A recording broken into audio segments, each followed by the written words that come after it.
Hello, guys. So look what we have here. So I've been working for a week, and I just came up with something that's really very interesting and very took me a lot of hard work. But let's dive into this market anomaly detection model builder. So what I did was I did not have much idea about stocks. So what I did was let me figure it out. Let me try to like look at it this way. What if I can make a, a kind of like interactive website of sorts where you can use your testing, you can use like data that you have and perform a label data and perform, build your own model and, you know, uh, just make sure and then use that model and then the features that you have to predict if there's a crash or no crash. And that is essentially what I went with here. To start with, I had some data from this Bloomberg source, and it had like about 1,000 rows and 44 columns. So I just loaded that data. You can either select or upload. That's totally up to you. And once you select, it says potential target columns, and then you have your date column. So now you get your target column. You compute your correlations, right? And you get your features, which is basically how you build a model, and you can apply some feature engineering, so raw features, rolling features. That's really essential for um, stock analysis and stuff like that. You can apply that, and then apply feature engineering, and then just get the data out there. And once you do that, you can do your data split and apply data split, and let's try. So what I did was I added a lot of training models. I have decision tree, random forest, gradient boosting, logical regression, and for neural networks, I've added LSTM and TCN and vector SVM as well. These are beta for now because they have some bugs. They might have some bugs, but all these are working. So you can just choose decision tree. You can even choose an option of auto tuning. It's basically going to try different parameters and combinations to find the best model. But we'll get into that later. Let me just train a simple model and see how the data is. That's actually bad. I guess the data isn't good enough for this model, but let me try with, huh. So that's with mean. Let's try with standard deviation and see what happens. With the seven uh, period of rolling window of size of sun. Let's try 14 actually. 14, and then so let's see. We have the data here, and then you have just your validation and test split, apply data split, and see that. Okay. Well, not bad on this one. It just gives a 76% accuracy, which is not that bad actually. You can increase the depth, actually decrease the depth, and retrain the model and see how it performs. This accuracy is still not bad. You can increase the minimum sampling size, and so on and so on. So essentially, you can use this model to pretty much find the best possible outcome. And I can use a random forest or any other option you have. So you can train or evaluate a model, and then it'll okay. This is actually a way better than what we were expecting. Um, so yes, here we have, let's decrease the math step. That might do something. That did something, but it's not necessarily better. But anyways, so I've trained a bunch of models before, and I've tried to find the best one. The best one I was able to get was decision tree, and the performance metrics were not this one. So let's try with the one, that one. Is it that one? Yep, this one. So it was the accuracy of 92% with a precision of 70% approximately, and a recall of 82%, which is what we want because right here, when you train your data, as you can see here in the plot, that the true positives, you need to predict them a lot better, which is basically what recall is. And you need to make sure that if there's a crash, you have to detect the crash no matter what. So I've done that, and let me just retrain a model, and I'll show you the auto tuning features. So let's do that. Compute, and let's do raw, apply, and let's apply data split, and then use our decision tree or auto tune it, and train and evaluate model. Okay, perfect. So that's going to run. Meanwhile, let me show you this cool feature where you have your Mady, which is my AI chatbot that I've integrated, and it's powered by Gemini, Google.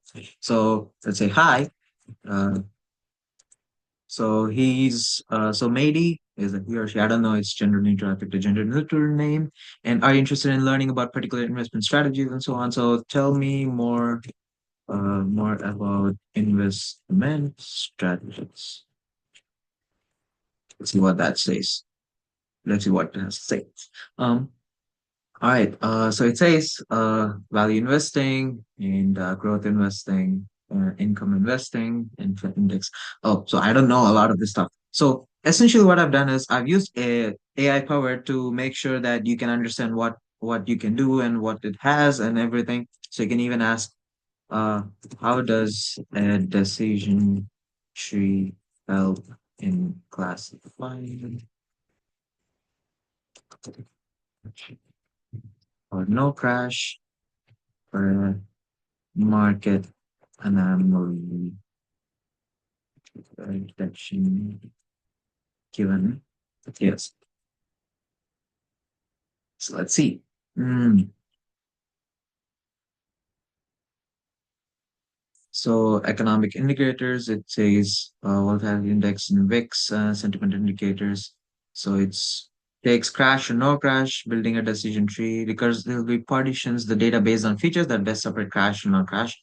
Um, so yeah, so that's how it does. So I've used this thing, and so based on the previous models that I've trained, let's try to find the best one yet. So let's. I think this is the latest one. So let's try that, shall we? Okay, here we go. And then I load the model, and so this is what I have. These are the raw features, and then this is a prediction score. And as you can see, just so you know, this is just a simulated data set, and it just simulates if like buy is 5% extra, sell is plus 2%, hold is 1%. And it even shows you the confidence scores really good. I think there are some really good confidence scores with the potential return, and it tells you if you have to sell or buy, and like with the hold option um, to see how that goes. And essentially, you can just build your own model. You can make informed decisions and predict crashes if there's any, and find the best model for yourself using different kinds of model training. Different kinds of machine learning models that I've given here, and yeah. So this makes up this entire project. So I've used Streamlit for this, and this is the first time I'm using Streamlit, and it was so bad, but at the same time, it was so good in terms of data visualization. It made everything so much easier rather than just using an XGS with like a Flask backend, maybe. Um, so yeah, let me share my VS Code actually and see how that showed up. Okay, so there's my VS Code. I've added the README file. It's just a bunch of things. So just I have my model functions here, my chatbot, and my app.py. So this is a lot of bunch of code, but essentially it looks so amazing and everything was so fun. Uh, this is one of the best uh, projects I've worked on using machine learning so far.